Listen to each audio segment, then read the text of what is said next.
Es un honor para mí, en mi rol como docente del Departamento de Medicina Familiar de la Facultad de Salud, haber sido encomendada por la jefatura para recopilar y preservar la invaluable historia de la medicina familiar en nuestro departamento. En este emocionante viaje hacia el pasado, he propuesto llevar a cabo una serie de entrevistas a destacados profesores y profesoras. Gracias.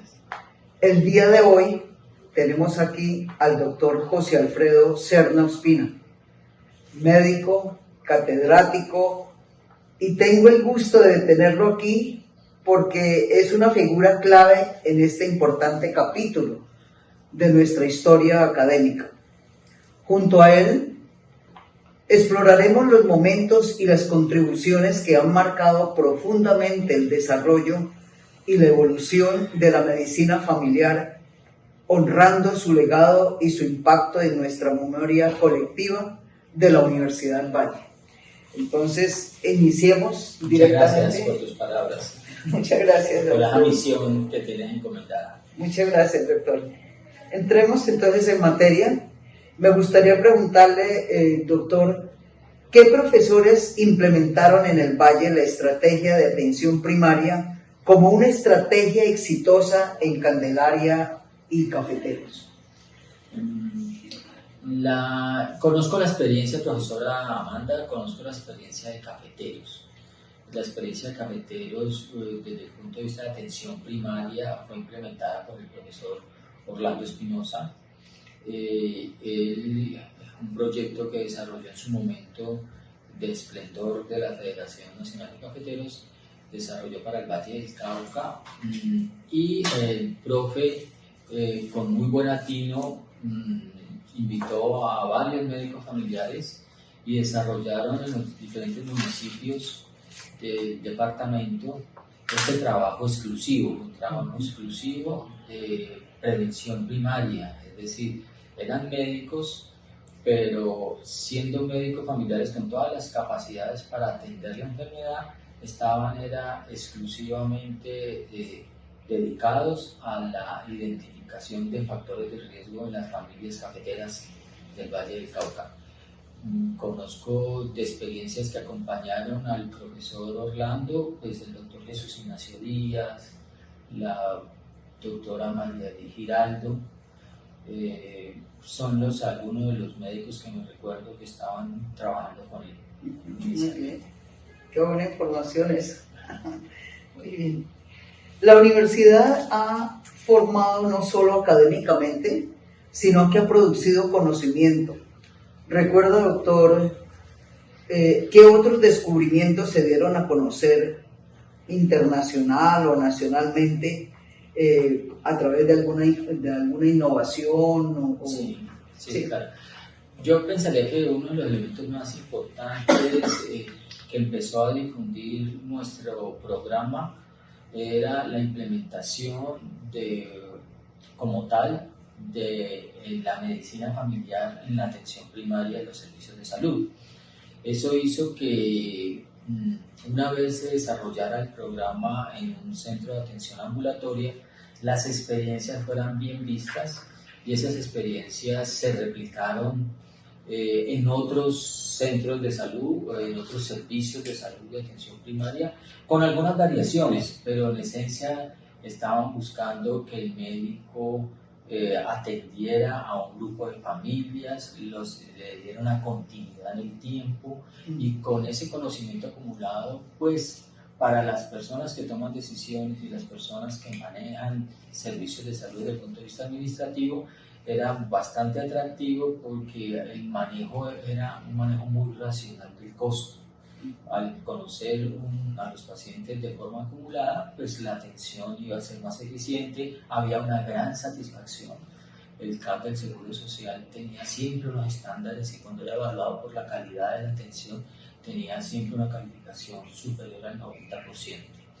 Este fue uno de esos desarrollos en los cuales las EPS del régimen contributivo tomaron algunos modelos, entre ellos aquí en Confenalco Valle, Comeva también tomó algunos y se han ido extendiendo posteriormente en otras partes. Desde el punto de vista de investigación, pues el profesor Julián Herrera desarrolló el modelo biopsicosocial de atención de la embarazada y sacó el suplemento de calcio, que fue algo innovador en este caso, y eso trascendió fronteras. Eso no fue solamente reconocido en el valle, eso impactó la mortalidad de la mujer en cuanto a la preeclampsia, disminuyó en algunos territorios donde había una alta mortalidad materna, como la costa pacífica y algunos, y esto llevó a ser una política importante a nivel nacional de este manejo y generó. Estamos en mora de pronto de desarrollar otros modelos biopsicosociales para aplicarlos en enfermedades crónicas degenerativas, que yo creo que lo hacemos de una forma, pero no como la intensidad que hizo el profe Julián en la embarazada. Qué bien. No, son informaciones importantísimas para poder recoger esta información que queremos. Profe Amanda, eso fue tan importante en su momento, recogiendo un poco la primera experiencia, sí, que logramos que el Seguro Social incluyera en su planta de cargos la especialidad de medicina familiar. Entonces, teníamos dos egresados nuestros que ya estaban incluidos en la planta de cargos de medicina familiar, como el doctor Julián Laverde en el viejo Caldas, el doctor Marco, hay otro médico de allá, creo que era, Julián Laverde. Yo fui también vinculado como médico familiar y el plan de cargo estaba creado. Una situación que hoy se ve a todas luces con una gran dificultad en el sector público para que se haga, pero en ese momento se logró hacer en el gran empleador que teníamos hasta el año 2007, que era el Instituto de los Seguros Sociales. Qué bien. ¿Recuerda usted, doctor, la influencia que tuvo el programa de medicina familiar en otros países? Sí, nosotros nos acordamos al principio de nuestra residencia, teníamos contacto en su momento con venezolanos, con Venezuela, con Nerio, me acuerdo tanto el profesor Marco Rowan, que venía de Panamá, teníamos otros profesor Julio Seifrin de Argentina, y estamos permanentemente intercambiando experiencias. Y lo que más veían en nuestro programa y venían a hacer rotaciones estos egresados o los estudiantes de estas especialidades de estos países es a conocer nuestra atención primaria, a conocer en nuestro modelo cómo estábamos trabajando con familias, cómo trabajábamos con comunidades, y esa era como el know-how que teníamos en su momento de la especialidad. De la especialidad, qué bien. ¿Cuál fue el pediatra, doctor, que llevó la idea de Alma Ata de las experiencias realizadas por ustedes en la Universidad del Valle? O sea, ¿cuál fue el médico o los médicos residentes que llevaron la idea? Alma Ata se reunió en 1978, ¿no? en la ciudad de Alma Ata, en Rusia. De la Universidad del Valle fue el doctor Alfredo Aguirre y el doctor Abraham Cojocaro. Realmente no sé si ellos sean de pediatras. Creo que ellos dos fueron los que llevaron, y de hecho en las memorias aparecen estos médicos llevando el modelo que en su momento era el modelo de Candelaria, que yo no lo conocí con mucho detalle, pero era una experiencia exitosa. Conocí al doctor Abraham Cojocaro y al doctor Alfredo Aguirre, fue profesor de nosotros en el programa de PROAXA. PROAXA era un programa de administración en salud que en su momento el doctor Diego Mejía y el doctor Arnoldo Bromet había logrado que nos dieran en la escuela de salud pública, la escuela, y nos daban un programa como de unas 300 o 400 horas en las cuales nosotros asistíamos casi un semestre completo. Y ahí conocimos la experiencia cuando tuvimos el honor de conocer al doctor Alfredo Aguirre. Ah, qué bien. ¿Y el doctor José Aguirre vive todavía? No, ya falleció. Ya falleció. El doctor Carlos también, ya falleció. Ya. Y las memorias que usted nombra, doctor, ¿dónde Pues son las memorias, cuando hablo son las memorias de los documentos donde uno lee la declaración de Almada, de los participantes al inicio del documento. Es un documento que tiene la Organización Mundial de la Salud. Ajá. Debe estar en el repositorio de la Organización Mundial de la Salud y ahí aparecen estos nombres de estos nombres, importantísimo. Allí es importante, doctora, profesora Amanda, que antes de esta experiencia de medicina familiar, el Departamento de Salud Pública tuvo una experiencia de médicos familiares en el año 1968, de la cual hay 3 egresados que son el doctor Arnoldo Bromet, el doctor Carlos Osorio y el doctor Ralph Galeski. ¿Cómo le llaman el último? El doctor Galeski, ya también fallecido. El doctor Osorio no ha fallecido. El doctor Osorio está jubilado, pero está muy activo, creo que continúa activo laboralmente. Ellos empezó el programa siguiendo un modelo británico de los General Practitioners, pero este programa no continuó. Ellos solamente desarrollaron parte de su programa. No conozco los detalles del por qué no continuó el programa, pero posteriormente ellos recibieron un reconocimiento por parte de Ascofame de la especialidad. Ya después, sí, en el año 1984 es cuando se crea nuestra especialidad, que la inicia el doctor Diego Mejía. En el 84. 1984. Doctor, ¿y usted siendo de los primeros residentes de medicina familiar en Colombia, nárreme ampliamente cómo estaba estructurado el programa de medicina familiar en ese momento y cómo se fue desarrollando? Bueno, es muy grande esa información. A ver, puedo decirte que de la admisión se hacía a través de entrevista. Sí. En ese momento la entrevista la hacía el decano. Participaba un representante de psiquiatría, era el doctor Gaviria. Estaba el doctor Arnoldo Brome, que creo que era, en ese momento era docente, el doctor Diego Mejía, y estábamos nosotros, estaba yo. Es una entrevista, después de esa entrevista, uno era seleccionado, ingresaba a la residencia. En ese momento también puede ser curioso, pagué 25 pesos por mi residencia, ese fue el costo de lo que yo pagué de la residencia por los 3 años. Recibíamos un bono para la alimentación. Y teníamos también donde descansar en nuestros turnos, hacíamos turnos. La residencia a lo largo de los 3 años se desarrollaba la mitad del tiempo en el centro de atención ambulatoria. Esa mitad de tiempo podía ser, dependiendo de la rotación en el hospital universitario, o en la mañana o en la tarde. Y nosotros en la jornada que estaba, si estábamos en la mañana en la selva, estábamos en una rotación en la tarde en el hospital y viceversa. Primer año, generalmente las rotaciones en el hospital eran en la mañana.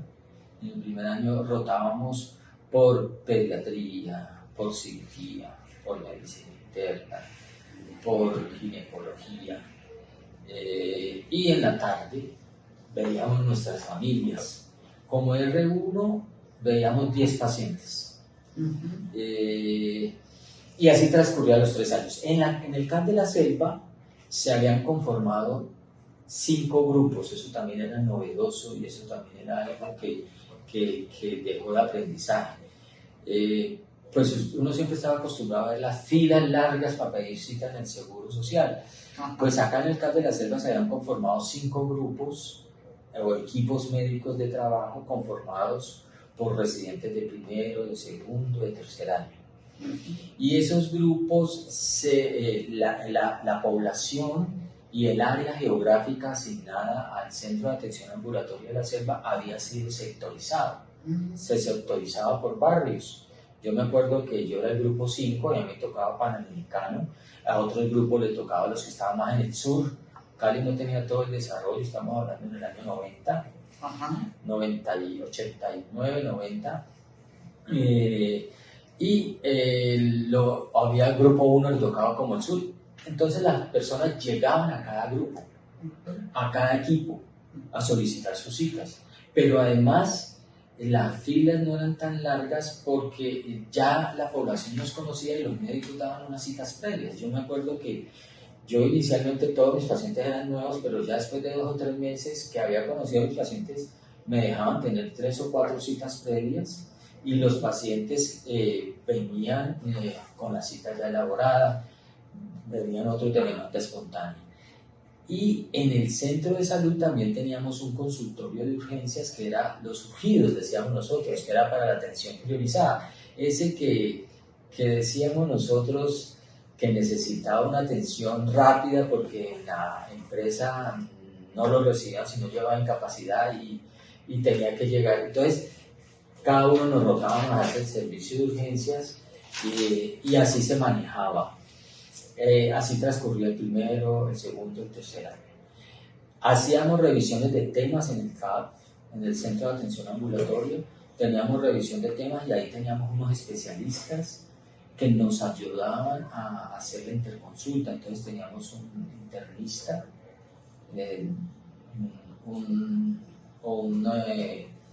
un médico, el doctor Morales, que también era reumatólogo, ¿verdad? Teníamos y hacía labores de psiquiatría. Teníamos al doctor, a un ginecólogo, el doctor Briceño, el internista era el doctor Victoria, y ocasionalmente a veces iba, en algunas ocasiones, pediatra, pero no era como tan permanente pediatra. Entonces, estos médicos que estaban haciendo las interconsultas allá hacía que nosotros mejoráramos el nivel de resolución. Al doctor Mejía no quería meter más especialidades porque él decía que si yo ponía si nos metía un dermatólogo, a nosotros se nos olvidaba hacer el esfuerzo de aprender dermatología porque todos lo queríamos repetir al dermatólogo y tampoco queríamos un otorrino. Entonces nosotros hacíamos la rotación de dermatología en el hospital, en dermatología general, en otorrino general, para aprender los truquitos de los expertos y cómo manejarlos y lo aplicábamos allá. En otorrino, oftalmología, urología, todas estas especialidades. Y así se transcurrieron los 3 años. Ya en tercer año, en segundo año seguían en el hospital, en tercer año ya había unas rotaciones, que eran unas rotaciones más para un componente de programas especiales. Íbamos a fundar, era una institución donde se manejaba personas dependientes de sustancias psicoactivas. Teníamos la rotación electiva, que eran de 2 meses en algunas ocasiones y algunos que justificaban se daban a 3 años, a 3 meses, perdón, a 3 meses la rotación, la electiva. Y participábamos también de grupos multidisciplinarios para toma de decisiones de atención primaria. Muy bien. ¿Y ahora cómo ves la ejecución del Departamento de Medicina Familiar, doctor? Pues ha venido cambiando, yo creo que ha cambiado mucho por la forma también de la educación médica. También ha sido nuestro departamento, desde su fundación y desde que yo he estado, siempre ha tenido unas autoevaluaciones. Hemos sido abiertos a la autoevaluación tanto de los docentes, entre nosotros mismos, como de los residentes. Y eso ha permitido que hayan dado cambios que hayan sido consonantes con lo que los residentes y los docentes hemos necesitado. También las situaciones del entorno, los factores externos también han impactado. Para el departamento fue difícil después del CAP de la Cepa, que era un centro de atención exclusivo, con alrededor casi de 25.000, 30.000 usuarios, exclusivo para nosotros, donde cada grupo tenía 5.000 usuarios, más o menos unas 1.000, 2.000 familias, 2.500 familias. Entonces empezamos ahí a tener una situación difícil, porque ya se entró más la seguridad social, más la reforma de salud, y nos tuvimos que ir a Confandi. que nos dio la mano, afortunadamente ya el doctor Carlos Augusto Hernández. Rápidamente nos permitió asistir en Morichal, pero ya en Morichal no podíamos estar todo el tiempo, entonces tuvimos que adecuar a los sitios de práctica, adecuar nuestra enseñanza.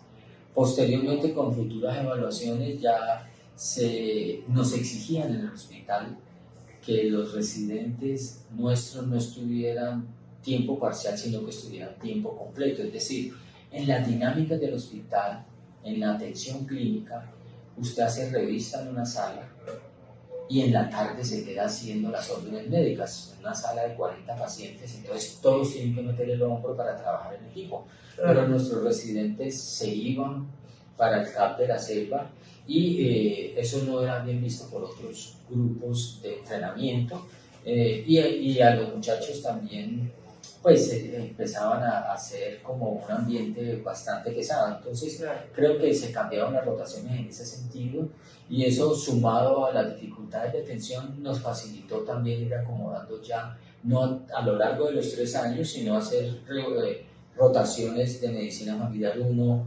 en un periodo de tiempo, medicina familiar 2 en otro periodo de tiempo, medicina familiar 3 en otro periodo de tiempo.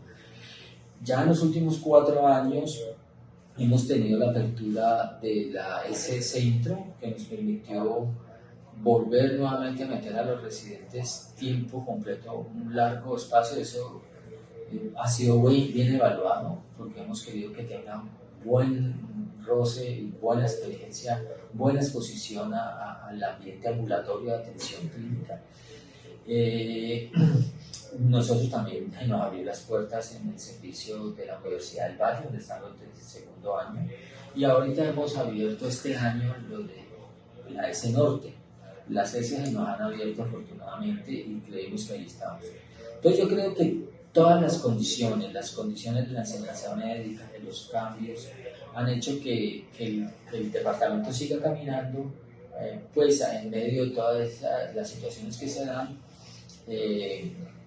para sacar adelante y cumplir con los objetivos de manejar residentes y egresados integrales, empáticos, asertivos y con buena resolución de los problemas que se presentan. Esa transición, doctor, de programa a departamento, bueno, el programa nació como un programa de la decanatura, pero ya posteriormente con el crecimiento del departamento, con el crecimiento de sus residentes, con la fuerza que fue teniendo, ya nos permitieron a nosotros ser un departamento. Eso lo logró el doctor Arnoldo Gómez. Hay unas fotos acá muy interesantes porque nosotros teníamos la oficina en el 7º piso del Hospital Universitario del Valle y el doctor con muy buenos ojos vio que aquí había más espacios y fue el primer, creo que el único, porque ninguno se ha salido del hospital y nos vinimos para acá, para el edificio 116 donde estamos actualmente, y pudimos tener este área que tiene salón de profesores, la secretaria, la oficina de la dirección donde nos encontramos, y creció. Desde el punto de vista administrativo, aparecía inicialmente como departamento de salud familiar, incluso en algunas partes aparece como departamento de salud familiar, pero es un departamento de medicina familiar. Y la gestión, pues hay que abonársela toda a la doctora Arias, al doctor Broma, que en su momento.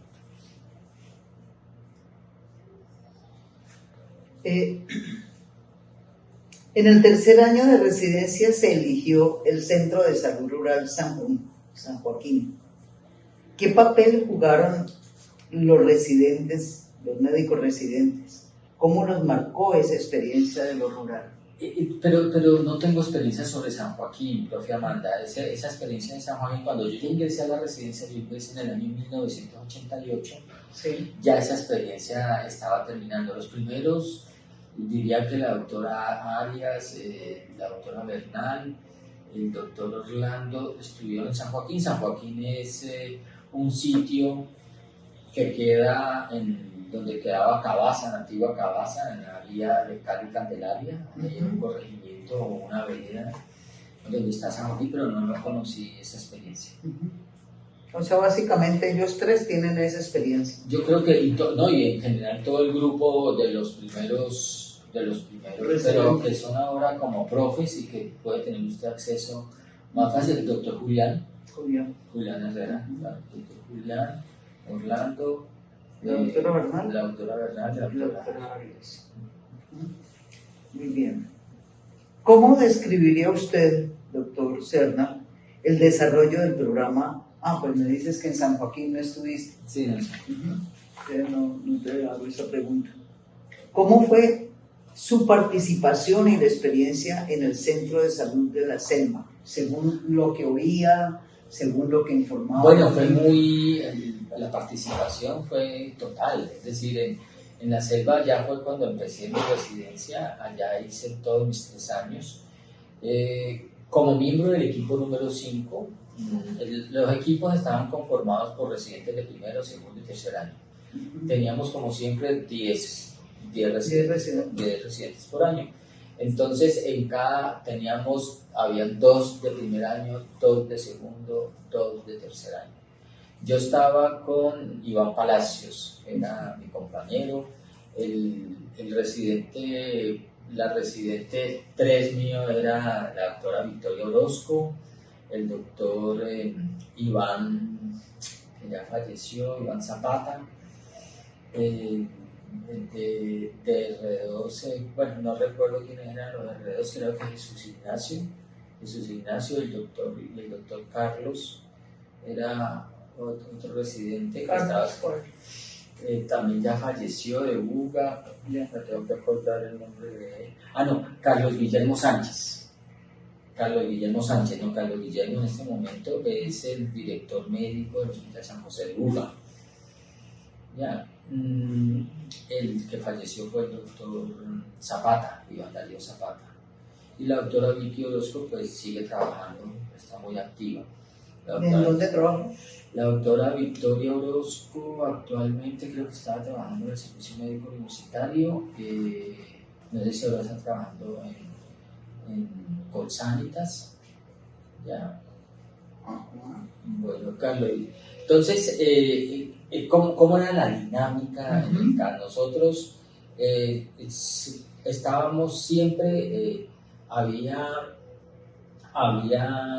un trabajo asistencial, pero había también un trabajo administrativo, ¿sí?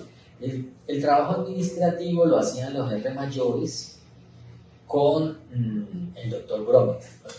Ese era también un aprendizaje de cómo administrar un centro de salud. Porque hacíamos diferentes estrategias para poder manejar la consulta, manejar las citas. Hace unos minutos le contaba que nosotros dábamos unas citas previas, pero en el argot ya cuando entra uno en detalle de la atención médica, hay pacientes que uno cita para ver un examen. Entonces llegamos a la conclusión de que uno no necesitaba muchas veces los 15 o los 20 minutos para ver un examen. Entonces se innovaba. Alguno decía, bueno, voy a coger una franja de 10 minutos para citar a 3 pacientes a ver los exámenes, y uno ya sabía que previamente era o continuar con el mismo tratamiento o darle el visto bueno al paciente para que estuviera tranquilo, su examen salió bien, tranquilo, sigue igual, o de pronto con ese examen que estaba alterado uno le tocaba ordenar una nueva cita para poder tomar una nueva decisión. Pero entonces todo ese tipo de situaciones se iban implementando en el diario vivir, y eso permitía que fluyera más la consulta, la dinámica, y esas experiencias se consolidaban y se hacía una reunión todos los meses. Esa reunión se hacía con los R3, que eran los jefes de equipo, en la casa del doctor Brode. Entonces, para nosotros como R1, dentro de poco vamos a ir a la casa del doctor Brode, allá. Entonces, que pensaba uno ir allá. El doctor como una persona muy cariñosa, como su esposa, la señora Victoria, y sus hijas, que en ese momento estaban todas muy pequeñas, todas muy queridas. Eso era una cantidad de atenciones, uno sabía que tenía que ir sin desayunar ni sin almorzar ese día, porque eso no podía uno con el tipo de atenciones en la noche. Pero era esa dinámica, en eso cursaba la dinámica. Después veíamos que había como alguna, epidemiológicamente algo, y entonces se organizaba, había uno de los residentes mayores que se organizaba de hacer la lista de temas para exposición y quién los hacía y quién los tenía que presentar. Y pues uno seguía la posta, pues uno primero de R1 tenía que seguir, después de R2 y de R3. Y también, además de cuáles eran los temas que se revisaban, cómo generar los espacios, porque nosotros empezamos la consulta en la tarde a la 1:30 y a las 5 ya teníamos que estar libres para ver una revisión de tema de 5 a 6 o de 4:30 a 5:30. Pero a veces nos daban las 6 y eran 6 largas y todo. Después las reuniones de jefes de residentes que aún se siguen dando. Entonces esa era una dinámica muy interesante que salía permanentemente de conocimiento. Hacíamos pequeñas cirugías, es decir, ya citábamos a los pacientes para hacer recesión de uñas encarnadas, lipomas, rineus. Obviamente habíamos previamente rotado, en primer año hacíamos una rotación en pequeña cirugía del Seguro Social. Un profesor que era muy querido, que era el doctor Correa, era un cirujano general, pero que atendía medicina, una consulta ambulatoria, y ahí nos enseñaba las técnicas de cómo suturar, a qué nivel hacerlo para que no quede cicatriz. Lo hacía en caras, pero uno no se atrevía mucho a hacerlo en caras, pero en algún momento lo hicimos, pues, cuando llegaba alguien herido o cortado. Pero bueno, era muy interesante esa dinámica de equipos de trabajo. También nos reuníamos con las auxiliares porque el archivo, la forma como estaban archivadas las historias clínicas, también tenían ahí teníamos una auxiliar, eran dos auxiliares, la auxiliar de archivo era Chisley y la auxiliar de enfermería era Daisy, y con ella manejábamos programas. Entonces manejábamos el programa de crecimiento y desarrollo, el programa de control prenatal, el programa que teníamos de enfermedades de transmisión. Bueno, y todo, era una dinámica muy interesante, muy metida en el centro. Es decir, después de uno tener ese entrenamiento y tener el comando y la organización, porque es que no era lo que nos programáramos, nosotros mismos estábamos organizando la demanda y organizábamos cómo poner a los médicos para esa parte. Entonces teníamos todo ese control y eso era exitoso. Eso era exitoso siempre. Manejábamos, nosotros no remitíamos sino el 5, el 6, el 7% de pacientes. Entonces el nivel de resolución que tenía el TAC de la selva era muy alto. Y cuando remitíamos era para una cirugía de histerectomía, una catarata. Entonces eso era un tema, mientras que los demás casos remitían el 70%, el 80%, el 70% de los pacientes lo remitían para otro caso. Es decir, se ve el nivel de conciencia ahí, ¿no? Se ve el nivel de manejo de recursos, de poderle resolver al paciente cerca a su casa, sin tenerse que desplazar, sin contribuir a muchas otras cosas, no congestionar la ciudad, no hacer más gastos de bolsillo, porque usted sabe que manejar a una señora tiene que ir en el taxi, tiene que ir un poco de cosas. O sea, ya el proceso comunitario, digamos, se iba abriendo ya, se iba concretando por un lado y se iba innovando. Teníamos nuestro auditorio y entonces nosotros podíamos ir organizando nuestras familias y citábamos al grupo de adolescentes. Teníamos a una médica de tercer año muy querida que era Amparo Páramo, enfermera y además médica familiar, que le fascinaba la diabetes. Y Amparo Páramo nos cogió a todos los R1 como sus pollitos y nos dio todo lo del pie diabético, cómo cuidar la piel, las uñas, todo. Nosotros hallamos como unos podólogos, unos expertos. Amparo Amparo hacía los folletos, nos explicaba, era una persona muy interesante, Amparo Páramo. Lamentablemente también falleció. ¿Y dejó escrito?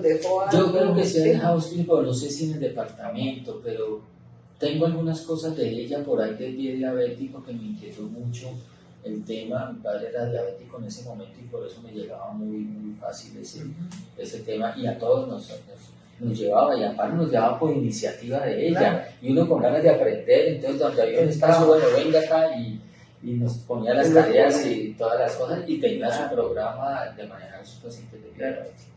Esos folletos o libros o informaciones o materiales que de una u otra manera se trabajaron, pues muy importantes, porque es recolección también de procesos, ¿sí? Que a lo mejor quedaron hasta ahí en la experiencia de la selva, ¿sí? Amparo Páramo, pues, ella era de Neiva, y sería interesante hablar con ella. Fue a trabajar a la Universidad Surcolombiana y creo que falleció trabajando ya en la Universidad Surcolombiana, donde hay un programa no de medicina familiar sino de salud familiar.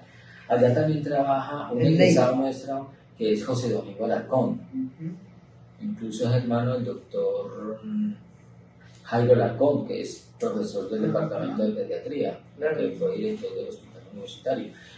José Domingo, sería interesante conocer de pronto elementos, porque Amparo, yo sé que Amparo siguió con esa línea educativa como buena enfermera, muy juiciosa en la elaboración de las cosas.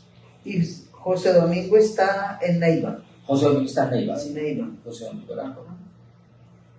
¿Y en qué se conoce el hospital o en algún sitio? Él está con la Universidad Surcolombiana. Tiene un cargo, hizo un doctorado. Estuvo aquí en Cali hace como unos 2 años. Yo tengo contacto con él, muy querido. Él hizo un doctorado con la Universidad de Salamanca sobre atención primaria. Me gustaría tener ese contacto. Listo, claro que sí. Con él. Claro, porque sí, va a ser parte también de la historia, y de las primeras promociones también. Exacto. Sí, todos los elementos, herramientas, fotos, lo que sea, es muy importante, porque de una u otra manera es recoger ese pasado que digo al principio en la introducción, ¿no? Recoger ese pasado, porque dependiendo de ese pasado también vemos el proceso, la evolución y el desarrollo que ha tenido la misma digamos que medicina familiar en este momento, ¿no? y en este momento que es también un poco crítico a nivel mundial por todo lo que sucede, por todo lo que está pasando a nivel social, económico, político. Entonces podemos ver como esa línea, ¿sí? de fenómenos y de novedades y nuevas propuestas y cambios, digamos, directamente en los procesos mismos de la medicina, ¿sí? Porque hacen parte de la situación, digamos, innovadora, como también de la investigación, ¿sí? Porque hay muchas cosas que se están dando ahora en este momento con otra mirada, ¿sí? Y es importante mirar cómo han sido los procesos, porque en esos procesos hay cambios fundamentales que a lo mejor se perdieron, pero hay cambios también fundamentales actualmente que pueden compararse haciendo como un símil de esos trabajos y de esos equipos para ver cuál es la ruta a seguir también, ¿no? Sí, claro. Porque es ahí. No, yo pienso que sí, profe, como usted lo está comentando, y es importante ese patrimonio documental, es importantísimo que quede ese registro escrito. Sí. Muy importante. Eso es muy importante, porque mira lo que sucede incluso con el arte, con la música, con la danza, ¿no? Vemos procesos importantísimos, por ejemplo lo de Beethoven, ¿sí? A nivel de la música. Si él no se hubiera sentado a recoger esas pequeñas composiciones que hicieron, esos sonetos, esas musicalidades que sacó él en el proceso como músico, y que a través del tiempo fue perdiendo el oído, ¿sí? Que ya la última sinfonía que él hizo, la 9ª sinfonía, que fue la grandiosa, es decir, para mí esa 9ª sinfonía, sin desconocer las anteriores, pero esa 9ª sinfonía es grandiosa por todo lo que implica en la música clásica, ¿sí? Pero si no hubiese tenido él todo ese bagaje en su cabeza Y a pesar de que él en este momento, cuando murió, no, y presentó el concierto, esa sinfonía número 9 la presentó ante un público, todo el mundo lo aplaudía y él no sabía qué era lo que estaba.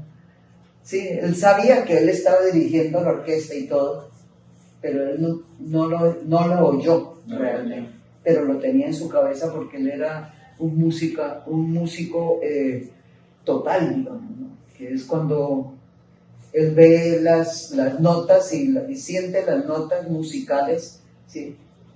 Y los arpegios y todo, lo siente ahí, como que le vibran en el cuerpo. Músico absoluto se llama eso, exactamente. Bien, bueno, entonces, continuando, doctor, me parece interesantísimo pues estas informaciones que me ha dado. Y me gustaría también que me describiera, doctor Serna, los momentos críticos o difíciles que se le presentaron en el programa que ustedes venían desarrollando respecto al sistema existente que se Sí. en ese momento. Yo vi a muchos momentos. Ya de pronto uno como residente no lo logra ver, ¿no es cierto? Como en la familia, que los hijos están protegidos por los padres de algunas cosas. Sí. Pero ya cuando estaba como docente, pues vivimos las situaciones, por ser una institución altamente politizada, el Seguro Social, que yo creo que ese fue su gran problema. Entonces siempre que había un cambio de gobierno, teníamos siempre cierta riesgo o cierta amenaza de nos van a retirar el sitio de práctica. Las personas nuevas que llegaban siempre venían con nuevas ideas y entre todas esas era volver nuevamente porque está como aparte, CAP porque era parte. Entonces llegaban las nuevas administraciones y entraba en entredicho el CAP de la Selva y gracias a los contactos del doctor Bromet, yo diría que con su colonia judía inicialmente a nivel local y a nivel nacional, había un gran amigo del doctor Abraham, el doctor, si ahorita me acuerdo que comento, es muy querido, resultamos ser grandes amigos, yo también con él, por otras circunstancias. Había sido una mano derecha en su momento del doctor Uribe, había sido previamente también una persona miembro de la Junta Directiva de Avianca, miembro de la Junta Directiva de Ecopetrol, fue director de Ecopetrol, bueno, una persona de las altas esferas. Entonces, me acuerdo mucho del mandato de Cecilia López. Cecilia López estuvo en el CAP, estuvo en alguna parte conociendo el programa. ¿Estamos hablando de qué fecha? Cecilia López, cuando ella fue la directora del Seguro Social, yo diría que fue en el año 2000, por allá, en el 2002, creo que no estaba antes de Álvaro antes de Álvaro Uribe, estaba antesito de él, creo que en el periodo previo. Entonces siempre que entraban aquí otras personas nuevas al valle porque nombraban sus cuadros y entonces ese era un tema. Afortunadamente se conocía el programa, se tenían unas buenas influencias y se podía sacar adelante el programa y demostrarlo. Ya después fueron unas situaciones de fuerza mayor, pues, en la política de Estado de terminar con el programa del Seguro Social. La última liquidación, la última que se liquidó fue la de ese Antonio Nariño, que era la del Valle del Cauca, porque todas, y esa se liquidó como en el año 2007, nosotros estuvimos allí hasta agosto del 2007. Entonces, antes de la selva, los cambios de administración del Seguro Social. También el tema de pagos, porque nosotros recibíamos un pago, como residentes recibíamos en el primer año un salario mínimo en su momento. Yo creo que eso eran como 110,000 pesos cuando yo empecé. En segundo año 2 salarios mínimos y en tercer año 3 salarios mínimos. ¿Eso qué era? Eso lo pagaba el Instituto del Seguro Social porque pues nosotros allá no habían médicos, sino que los médicos que prestaban la atención, pues éramos nosotros los residentes. Correcto. Obviamente, pues por un convenio de docencia de servicios. Entonces también había una crisis en los pagos. En ese pago, entonces se demoraban un poco, era el momento. El momento también más crítico fue cuando se cierra el seguro, a pesar de que nos habían dicho que eran 2 meses, pero había dificultades y fue el momento de transición al pasar del seguro social a Morichal. También viene un momento de crisis cuando Morichal nos dice a nosotros, por una reestructuración de costos, de que tampoco puede estar con nosotros más Morichal. Ya nos habíamos acostumbrado a Morichal y afortunadamente logramos conseguirla en ese centro y pasar. Yo creo que esos son los momentos más difíciles y los momentos más críticos. A nivel de residencia, creería yo que la parte normativa no ha sido una organización bien establecida. De pronto hubo alguna malentendido, yo creo que alguna dificultad en algunos profes en algún momento en el que yo asumí la administración, la dirección del departamento, como en el año 2007, el 2008, 2009, pero de resto no más. Yo creo que ese fue como uno de los momentos también muy difíciles para todos, porque era ver unos profes que habían sido profesores de nosotros, ambos muy queridos y con algunas dificultades. Pero del resto no, el departamento ha tenido, ha vivido y ha pasado esas situaciones, ha podido solventar esas situaciones. Hemos tenido muchos momentos de gratificación, como el de recibir la acreditación. Recibimos la acreditación y la renovación de la acreditación también. Hemos recibido en 2 momentos la renovación de acreditación del departamento. Fuimos el primer departamento acreditado. Recibimos también un reconocimiento internacional por parte por parte de la Universidad UNIR. Sí, por parte donde ellos también hicieron un reconocimiento, y iba a recibir ese reconocimiento el 31 de marzo del 2020 en Buenos Aires, pero tuvimos el problema todo del COVID y nos encerraron a todos el 20 de marzo. Estamos ahora a puertas de la renovación de acreditación. ¿Ya salió? Sí. Sí. Sí, correcto. Tuvimos la renovación de acreditación. Tenemos pendiente, discúlpame, la visita de pares académicos que comentó la profesora Eliana, preparándonos para eso. Sí, que estaba muy feliz precisamente por eso. Sí. Mandó una informacioncita ya al correo de los profes. Muy bien. Doctor, ¿y qué huella le deja a usted esta experiencia con el doctor Diego Mejía y sus compañeros residentes? No, pues son recuerdos muy gratos, muy gratos. El doctor Mejía era una persona excepcional, uno nunca lo veía disgustado, no lo veía bravo, de pronto lo veía un poquito callado, no con su habitual sonrisa, y yo sabía que estaba un poco disgustado. Revisamos con él un libro que se llama El árbol del conocimiento, de Maturana, del filósofo chileno. Un libro muy duro, muy denso, El árbol del conocimiento, donde pues expresa todo el tema estructural de su obra,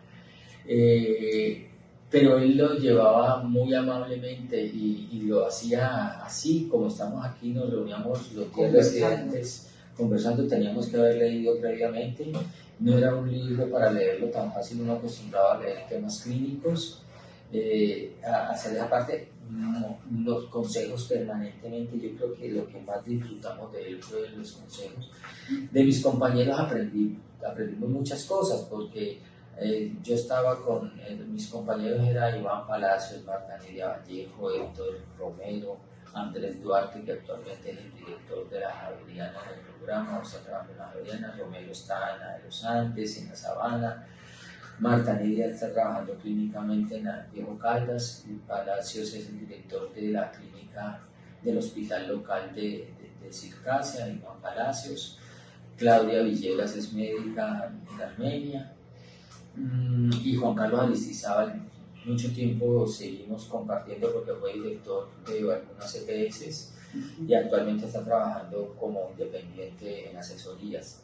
No, pues, ¿Aquí en Cali? Aquí en Cali, sí, aprender de cada uno de ellos, la forma. Con Héctor hicimos el trabajo de grado en investigación, participación en Robles. Viajábamos permanentemente allá en la población de Robles, una población 95% de raza negra. Primer senador negro salió allá de Robles, Leonor González Mina desde allá. Y todas esas cosas, y se da cuenta uno todo el influjo de la inmigración que tiene esa franja del sur del valle y del norte del Cauca de población afro. Ya una población afro que es una franja que va desde Robles, Timba, Puerto Tejada, todo eso, y son la gente que liberaron en las minas del Cauca, en todas partes, y migraron hacia allá como libres. Entonces aprendimos toda esa serie de cosas y el cambio de actitud que le enseña a uno la residencia. Qué bueno, qué bien. Doctor, pues muy importantísimo lo que nos ha narrado aquí, y lo único que queda en este momento pues es agradecerle por su participación, por su amable atención a este llamado, y porque pienso que en caso de que nos requiramos en algún momento otra entrevista como complementaria o alguna cosa. Con el mayor de los gustos, ha sido muy satisfactorio traer esos recuerdos. Me parece que la profesora Liana lo mejor que ha hecho es tener una historiadora para que haga todo este recuerdo. Una antropóloga y poder recuperar todo eso, que quede adecuadamente, como sé que lo vas a hacer escrito para las futuras generaciones, porque pues uno no queda todo el tiempo y además la memoria también le va a faltar. Yo creo que es interesante tenerlo porque bonito, es muy bonito, como lo dijimos ya, el patrimonio documental es clave. Sí. Y pues conocer la historia es no repetirla, ¿no? Exactamente. A mí me dolió mucho el hecho de que no pude hacer yo le hice hace 5 años, porque me pareció importante como recoger esa información, fue una idea que me pareció como importante, y le dije al doctor Julio, le dije al doctor Brome que si podíamos hacer una entrevista, y me dijo sí, la otra semana la hacemos, pero la otra semana murió. ¿Verdad? Sí. Tenía una información valiosísima. Valiosísima, porque ya le había hecho una al doctor Julián Herrera. Sí. Yo tengo una primera que fue hace 5 años.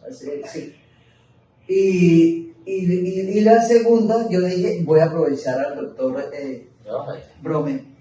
Y justamente pasó eso, ¿sí? Y yo me quedé muy pensativa con eso. Yo dije, esto debe continuar, ¿sí? Quedó en puntos suspensivos, ¿sí? Pero a mí me gustaría recoger muchas cosas de los profesores precisamente por eso, ¿sí? Porque así como doctor José Alfredo, usted me ha dado tanta información en este momentito, ¿sí? De personas, de libros, de materiales, etcétera. Pienso que va a ser algo que puede ser muy importante para el departamento, ¿sí? Muy bien. Esa historia. Y pues muchas gracias nuevamente. No, a ti, con el mayor de los gustos, y gracias también a Iván por tu apoyo. Bueno, muchísimas gracias. Feliz tarde, pues. Lo mismo, doctor. Muchas gracias.